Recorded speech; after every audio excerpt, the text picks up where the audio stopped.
удоволствие казвам добре дошла на Деница Сачева. Госпожо Сачева, много избори ви се събраха напоследък. Като Здравейте на изключим, първо място. Да. като изключим факта, че поне според мен, пък и според много от избирателите, това е разхищение на интелект, на енергия, на време, което може да се използва за по-позитивни и по-полезни за хората неща. Какво различно виждате в предстоящите на 9 юни избори? И какво смятате, че трябва да се каже на хората, за да бъдат те ангажирани с изборния процес, да ги накарате да излязат, да отидат и да дадат своя глас? Не мога да не се съглася с констатациите във вашия въпрос за това, че спиралата от избори е огромно разхищение на време и на ресурси.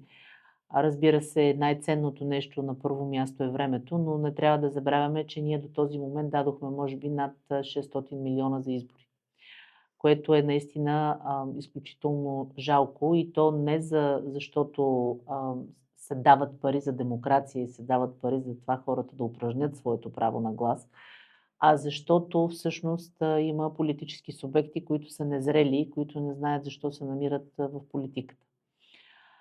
Надявам се наистина да сложим край на тази спирала от избори именно на 9 юни, защото беше съвпадение това, че има и европейски избори и трябваше да бъдат организирани европейските избори. Но до някъде, от една страна, комбинацията от тези два избора, национални и европейски, може би в някаква степен беше и добра, защото се надявам да има малко по-висока избирателна активност. Хората трябва да разберат, че за всичко, което не им харесва, така или иначе трябва да има управление. А колкото по-активно участват те, толкова по-добро управление може да има. Защото вотът на всеки един български гражданин има значение. И знам, че хората обикновено си казват, че това не ги интересува, че отдавна са се дезинтересирали от това, което говорят политиците, че отдавна имат по-интересни занимания на избори, но само на следващия ден след изборите те ще имат някакъв проблем.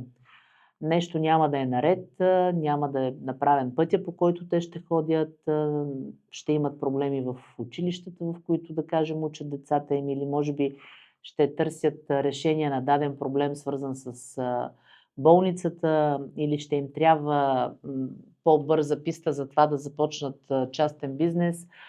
Каквото и да е, рано или късно то опира в политиката. И това, което трябва да бъде направено действително, за да се сложи край на всичко това, е на политически позиции да бъдат избирани хора, които имат на първо място житейски опит, добър житейски опит, и на второ място хора, които избират и разбират, че политиката е професия, че това не е хоби, това не е някаква самодейност, това е професия, която е изключително важна и отговорна и която изисква на първо място много сериозни лични човешки качества и на второ място много дисциплина и много самоконтрол и много малко его. И професионализъм, предполагам. Разбира се, и професионализъм, но човешките качества са изключително важни. За всички неща, които искаме да променим, независимо дали искаме да променим съдебната система, дали искаме да променим здравеопазването, дали искаме да имаме по-качествени пътища, всичко това в крайна сметка то се прави от хора. И колкото по-стойностни хора излъчваме в Народното събрание и съответно в политиката, толкова по-стойностни неща може да очакваме и насреща. Правя вметка от това, което казахте. По време на избори обикновено всеки кандидат, особено тези пък, които вече са имали шанса да творят закони, се хвали с това, което е постигнал в предходната си работа, в предходен парламент. В този смисъл, кои са онези неща е не точна дума, но постижения, онова, което вие смятате за постижение, ваши лично и на парламентарната група, която сте представлявали до момента, какво сте свършили? В нашия предварителен разговор аз ви разказах за Индира Ганди и за това една нейна мисъл, в която тя казва: дядо ми каза, че има две групи хора, едните, които вършат работа и другите, които се хвалят с това, което е свършено. И той ме посъветва да бъда от първата група, защото там конкуренцията е по-малка. И аз така гледам да съм винаги от първата група и по-скоро не винаги успявам достатъчно добре да обясня всичко, което правя. Но в случая доста трудно можем да говорим за сериозни неща, които са свършени в рамките на кратките мандати на тези парламенти, но въпреки това бих отбелязала няколко неща. На първо място слагам, разбира се, това, което смятам, че е много сериозен приоритет за бъдещето, а именно връзката между образованието и пазара на труда. Промените, които бяха направени в Закона за професионалното образование, макар че те не са достатъчно дълбоки, но все пак са крачка в правилната посока. Смятам, че са изключително важни, защото все повече и повече на трудовия пазар се търсят хора с умения, хора, които притежават знанията, но трябва да притежават и съответните умения и съответното отношение към работата. На второ място дуалното образование. Това, че заедно с колегата Томислав Дончев и Красимир Вълчев направихме така, че от 1 април тази година работодателите вече не дължат осигуровките на учениците и студентите, защото тези осигуровки се поемат от държавата. Това е едно облекчение за работодателите и за дуалното образование. На първо място е това, но на второ място, разбира се, това е и опция за много млади хора да започнат своята първа работа, защото започвайки при един работодател под формата на дуално образование, те могат да продължат да останат в съответните компании и след това. Това са теми, по които България драстично изостава, защото имаме хора, които очевидно са икономически незаети. От друга страна имаме работодатели, които непрекъснато търсят работна ръка, така че работата на добрите политици е да намерят начин как тези две групи да се срещнат, да се съберат своите интереси и да се намерят, а не да продължаваме да задълбочаваме тези различия. Семейният кодекс, разбира се, и темата за осиновяванията, която е лична тема и лична моя кауза, също отбелязвам. Тук, разбира се, трябва да отбележа и приноса на колегите от Продължаваме промяната, защото това е съвместен законопроект, който направихме заедно с Христо Петров, по-известен като Ицо Хазарта. Но в областта като парламентарна група, разбира се, много сериозна работа свършихме по отношение на Закона за държавния бюджет и по отношение на парите, които бяха гарантирани за общините. Не знам дали си спомняте, но всъщност през ноември именно нашият лидер Бойко Борисов каза, че ГЕРБ няма да подкрепи бюджета, ако в него няма пари за общините. И всички тези проекти в така нареченото приложение 3 на този законопроект, те се появиха благодарение на ясната и категорична позиция на ГЕРБ, че повече не може инфраструктурните проекти да бъдат задържани с фалшиви обвинения в корупция или проблеми. Защото знаете, че това са данни, които не са политическа пропаганда, а са жива фактология. Националният статистически институт ясно показа, че за последната година само 26 км пътища са били направени. Така, в това отношение проектите, които бяха защитени за цялата област Добрич, бяха на стойност 108 милиона лева. И в това число, разбира се, има принос всички депутати, които са от областта, но бих казала, че най-много приноса на парламентарната група на ГЕРБ тези проекти да се случат. Това е много сериозно. А какво смятате да надграждате в бъдещия парламент? И въобще, на мен лично ми е малко тъжно и много обидно, когато слушам всевъзможни статистики, в които България винаги е на последно място. Смятате ли, че може да се направи нещо, за да излезем от тази черна хронология, която някак не съпътства?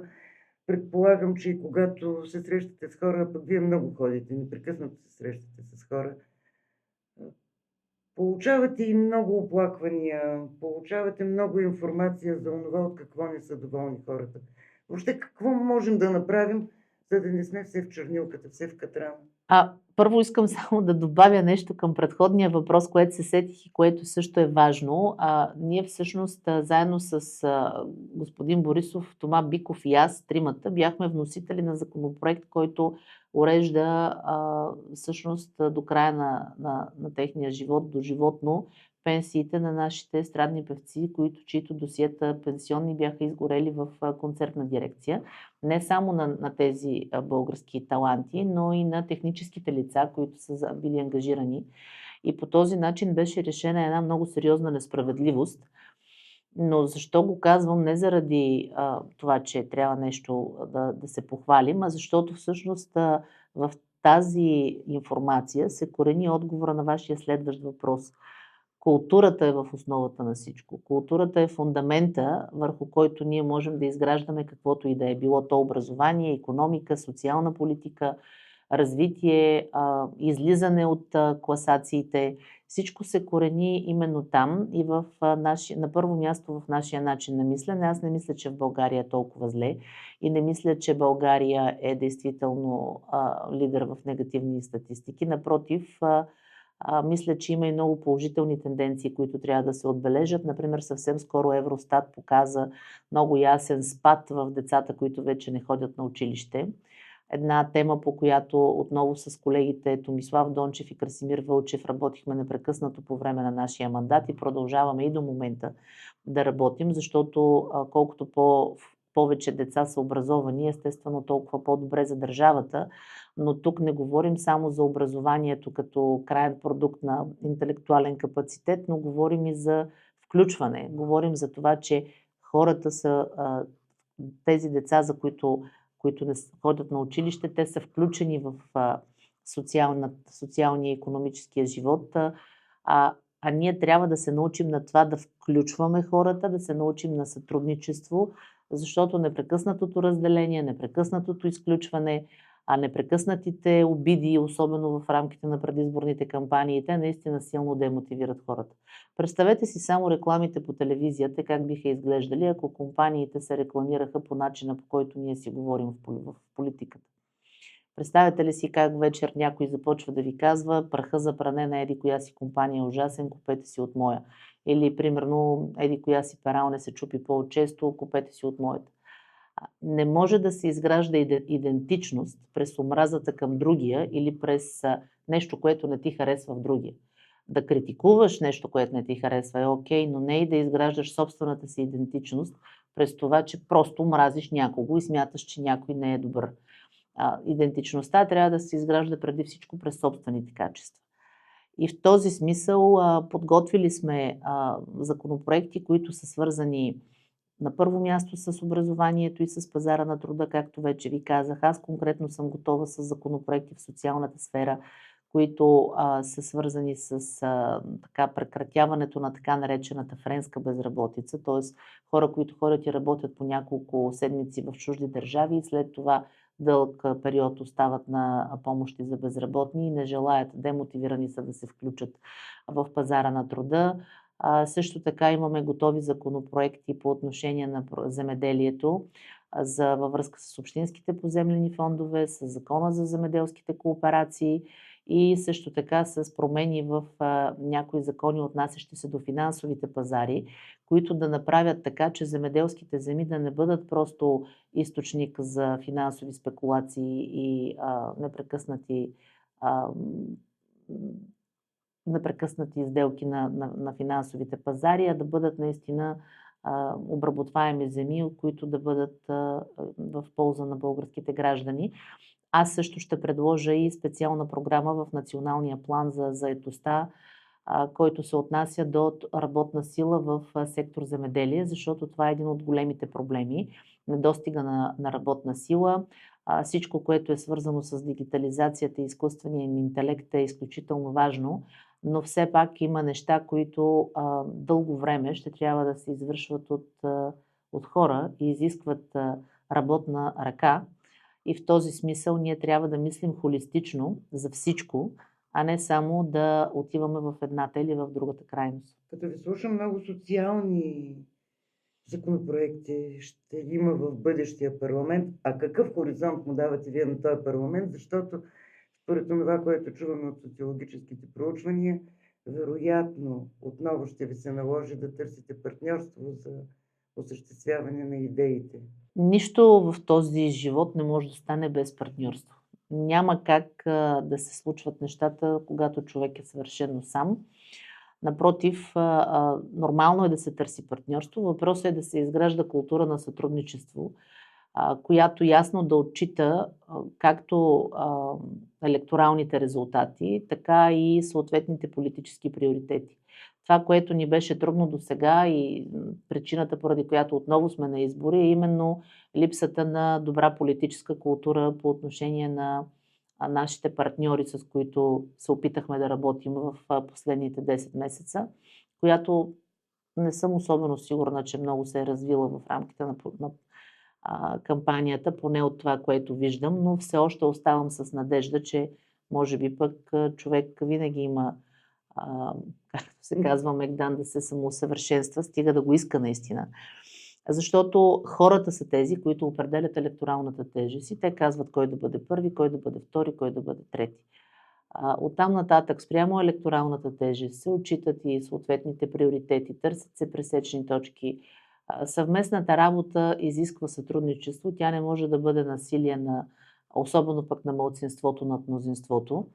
И наистина се надявам, че всички ще са си извлекли поуката и каквито и да са емоционалните градуси преди 9 юни, смятам, че всички на 10 вече ще трябва да погледнат трезво резултатите и да вземат зрели и разумни решения.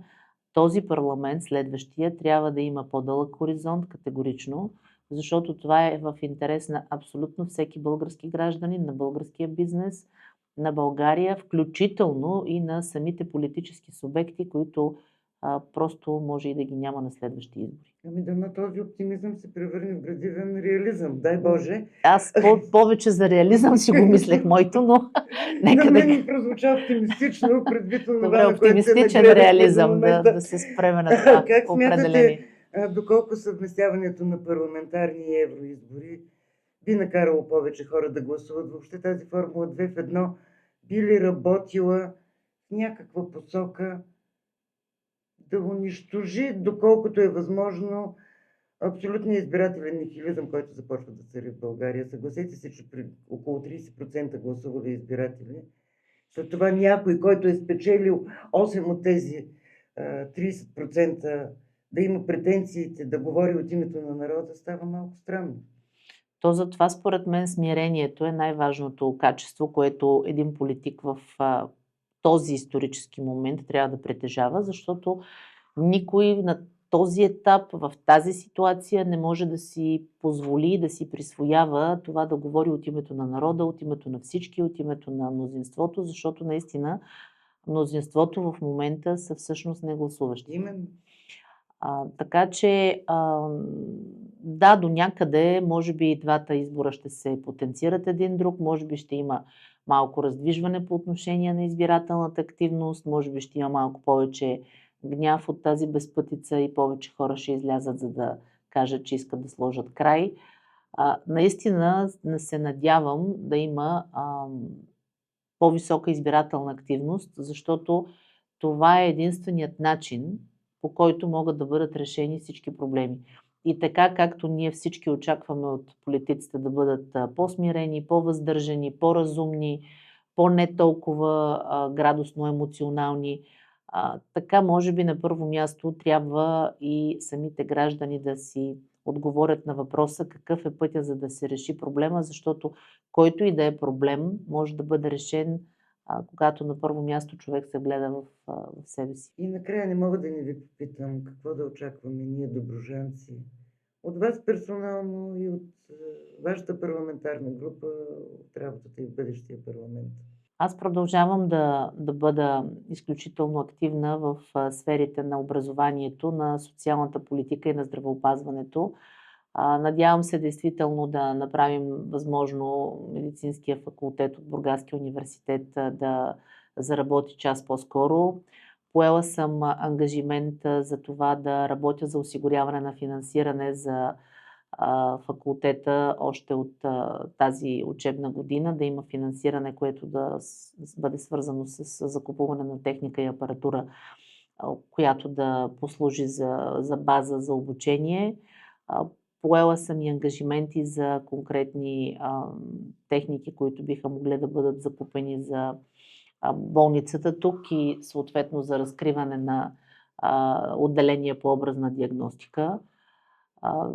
Колегата ми професор Костадин Ангелов, който също ще бъде част от следващия парламент, също ще бъде в Добрич, за да подкрепи кампанията и да кажем, че здравеопазването и образованието са много важни приоритети. Всъщност образованието може да се превърне и притегателния център, около който могат да се развият действително много инициативи тук в града, защото колкото по-добри образователни институции има, толкова повече деца ще бъдат привлечени и студенти да бъдат мотивирани да дойдат тук, които след това съответно могат да доведат и своите семейства, а когато в едно населено място има хора, тогава то ще бъде и естествен избор за работодателите.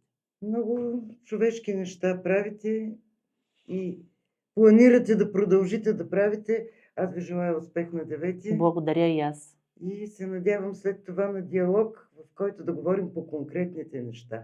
С удоволствие. Благодаря ви за поканата.